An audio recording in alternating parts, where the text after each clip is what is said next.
3, hit it!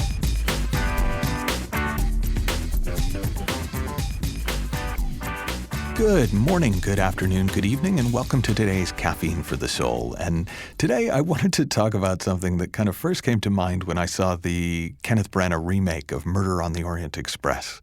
And there was one line in the movie that really stood out for me, where Hercule Poirot, the great Belgian detective, was being asked, how is it that you always know what questions to ask and where to go? And where to go to find clues. And Poirot says, I can only see a world as it should be. It makes an imperfection stick out like the nose on your face, which makes me a great detective, but a very unhappy human being. And I remember seeing that and thinking, A, that it was a great line, but B, it's similar to what I think makes a great coach great, is when I think of the best sessions I have done as a coach, the best sessions I've experienced as a client, the best sessions I've witnessed as a student, inevitably, the coach is sort of pulling at threads that I can't even see are loose. But then when they pull on them, somebody's whole stuck reality begins to unravel. Their whole problem reality begins to unravel, and new possibilities in a new world open up to them. And it's the same thing when I thought about it, is when you see the world as it is, it makes somebody's illusion, somebody's thought-created variant on reality, stick out like the nose on your face, which will make you a great coach, and it can also make you a very happy human being, which is where it's a little bit different than Hercule Poirot. So what do I mean by seeing the world as it is? Well, how the world works is almost 180 degrees from how we're brought up to believe the world works. We're brought up to believe that situations and people can make us happy or sad, and angry or fearful, and loving or unloving. But actually, the world works from the inside to out.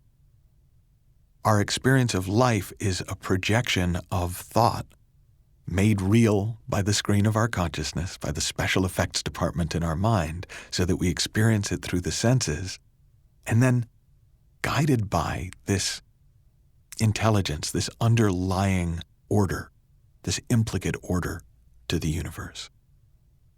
And so when people talk about things that are out of line with that, it jumps out at me. Because I know, well, that's how the world works, so what they're describing can't be right. And I've just learned to question it.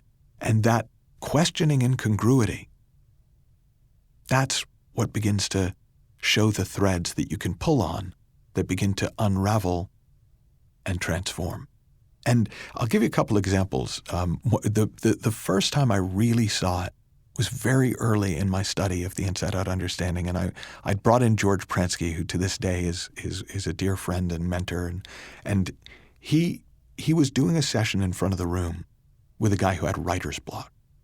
And I was very interested in this because I'm a writer, and from time to time I get blocked. I don't know what to say. So I was kind of hoping that I'd get something from watching the session beyond the coaching value.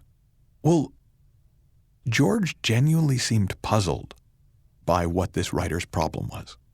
So the writer kept saying, well, I just can't seem to write. And George was like, well, do you have a problem with your hands? And the guy was like, no, I don't have a problem with my hands, but when I sit down at the computer, just kind of nothing comes out. And George goes, well, do you not have any thoughts? And the guy said, well, no, I have thoughts, but they don't make sense. Like, there's nothing there worth writing.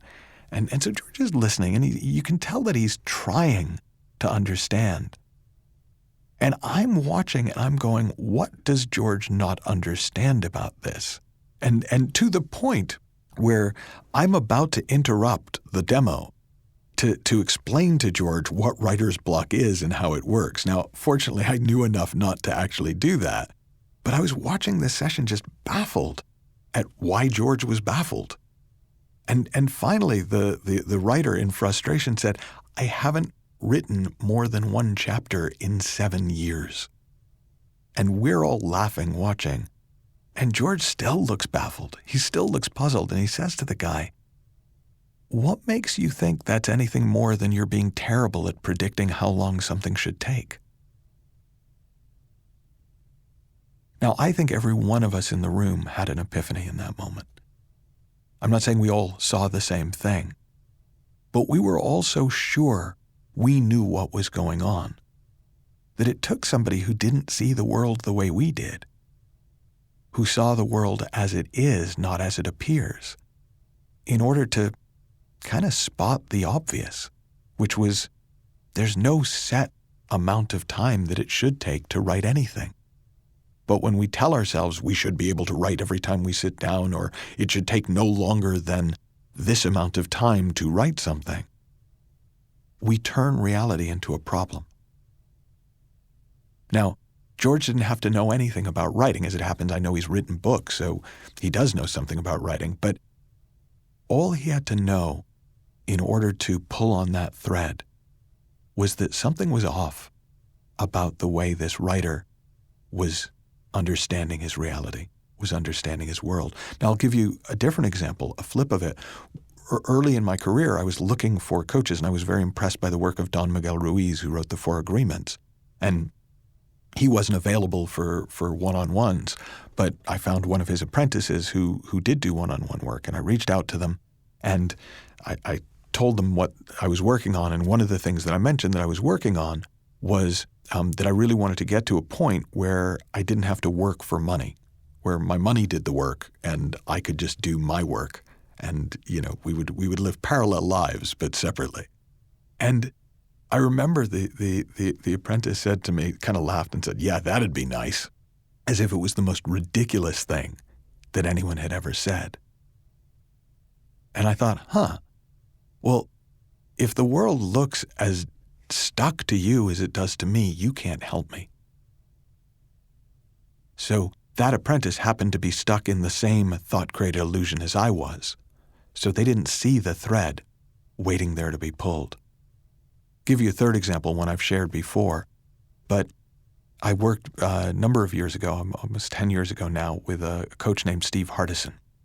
And I wrote an article once called How Steve Hardison's Eyebrow Made Me $1 Million, because I was going through a goal list on my very first session with him, and he's a very expensive, high-end coach, and so I'd spent more money than I'd ever spent on coaching with him, and I really wanted it to work, so I had my long goal list. And I got to one of the goals on the list, which was for my business to make $1 million. And I kind of stopped when I got to it and was embarrassed by it. And he saw that and he said, "What?" And I said, "Well, I've got this thing on my list about making $1 million in the business. And I've had that on my list for probably 10 years. And it's kind of like learn Italian. It's just a habitual goal. There's no point. So I'm going to just ignore that one." And he raised his eyebrow. And in that raised eyebrow, I saw that it didn't look to him like it was impossible or ridiculous. It just looked to him like, wow, you don't think you can do that? How weird. Now, I asked Steve months later, because that turned out to be my first $1 million year in the business, if he remembered doing that, if there was anything deliberate about it. And there absolutely wasn't. He had no memory of it at all. It's just that he was seeing the world as it is, not as I was making it up to be. And I was making up a world where that was a very difficult, impossible thing. And he just wasn't making that world up, so it didn't look impossible or difficult to him, which made him a great coach. And from everything I can tell, a pretty happy human being, too. So how does this apply to you? Well, if you're a coach, it applies to you in that the best thing you can do for your coaching is to get more grounded in reality, to get more grounded in how the world actually works, how the mind actually works for all people all the time, and less into any particular theory of behavior or theory of motivation or theory that encompasses some things, but always has exceptions, always has counterexamples. When you find solid ground, and solid ground is simply the world as it actually is, not as we make it up to be, not as it appears to be, then you'll notice those threads coming out of your client's stories as they'll stick out like the nose on your face. Now, if you're not a coach and you're kind of wondering, well, how is this relevant for me? Then there's kind of a simple question, which is, given that we're making up our experience of reality, right? We're creating it out of thought, out of this raw material of pure possibility. What are you making up that isn't very helpful? And it's not up to you to make something else different. When you start to see, is this true?